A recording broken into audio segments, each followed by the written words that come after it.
She's always been the skeptical one in the family, the type to Google facts during arguments and call people out on their BS. She raised an eyebrow at me like, "Is he for real right now?" That's when Tina brought up the future. She asked us about our big news and whether it had anything to do with us taking the next step. Ryan nearly dropped his fork and mumbled something about it not being the right time to discuss it. His grandma, who has zero filter and is my absolute favorite person in his family, cuts in with, "So are you two moving in together or what? Because Ryan said you were looking at apartments together." Again, news to me. The furthest we'd gotten in that conversation was me once saying maybe we should think about combining our Netflix accounts to save money. Ryan tried steering the conversation back to himself, talking about how his boss had given him a company card for business expenses. I couldn't help myself. I asked what kind of expenses he was authorized to approve. He stammered something about client dinners and team outings. That's when I casually mentioned, "Oh, speaking of dinners, Ryan took me to this amazing restaurant last week." "What was it called again, honey?" "The one where you met up with Leonard and Pablo." The color drained from his face faster than my phone battery on TikTok. Seriously, my phone can't handle more than 20 minutes of scrolling before dying. "Anyone else?" Before he could respond, the doorbell rang. Perfect timing. Tina went to answer it, and I heard her delighted, "Oh, Cody. What a surprise." Ryan looked like he might actually pass out. Cody walked in with a folder, all professional in his button-up shirt. He apologized for interrupting the birthday dinner, but said he had some work documents Ryan needed to sign, urgently for Monday morning. Tina, being the perfect host, immediately invited him to join us for cake later. Ryan tried to usher Cody toward the front door, but Ralph insisted they could handle work stuff right there at the table since we're all family here. Cody sat down in the empty chair beside me, which I'd strategically saved, and Ryan was gripping his fork, so hard I thought it might bend. That's when Ralph asked Cody how the big presentation went, the one Ryan had apparently been leading. Cody looked confused for a second before catching on. He glanced at me, then at Ryan, and I could see him making a decision. Cody said the presentation went well, but clarified that their boss had delivered it, with Ryan and the team providing support. Ralph looked confused and said that wasn't how Ryan had described it.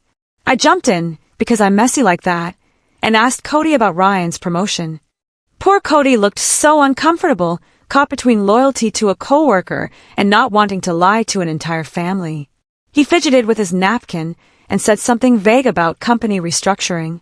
Ryan interrupted with this fake laugh and tried changing the subject to sports or whatever, but his sister wasn't having it. She asked Cody point-blank what Ryan's current title was. The silence that followed was like that moment when you drop something in a public bathroom. Everyone hears it, no one wants to acknowledge it. Cody looked at Ryan, who was silently pleading with his eyes. Then at me. I nodded slightly. He cleared his throat and said that Ryan was an administrative assistant in the marketing department. The silence. Ralph put down his fork slowly. His grandma made this little sound. Kayla muttered something that sounded suspiciously like, "I knew it." Ryan immediately went into damage control mode, saying Cody was confused, that he had multiple roles, that it was complicated, but the dam had broken. His family started asking specific questions that he couldn't weasel out of. "When did you get promoted?" He hadn't. "Why did you say you had a team?" He didn't. "What about that corner office you mentioned?" Also fictional. With each question, Ryan's stories unraveled more. He kept looking at me like this was somehow my fault, which made me more determined to let everything come out. Tina, bless her heart, tried to smooth things over. She suggested we all have some cake and talk about happier things. As she went to the kitchen to get it, Kayla asked me directly about the restaurant I'd mentioned earlier. This was my moment. I took a deep breath and told them everything. How Ryan had invited me to meet his friends. How he belittled me throughout dinner. How he dumped me in front of everyone and walked out, leaving me with a $347 bill I could barely afford. Ryan tried interrupting several times, but his dad shut him down with this look I'd never seen before, pure disappointment. Ryan's defense. That I was exaggerating and playing victim. That I had embarrassed him in front of his colleagues by not fitting in. That leaving me with the bill was teaching me financial responsibility. His grandma actually snorted at that last one. Cody, who had been quiet through most of this,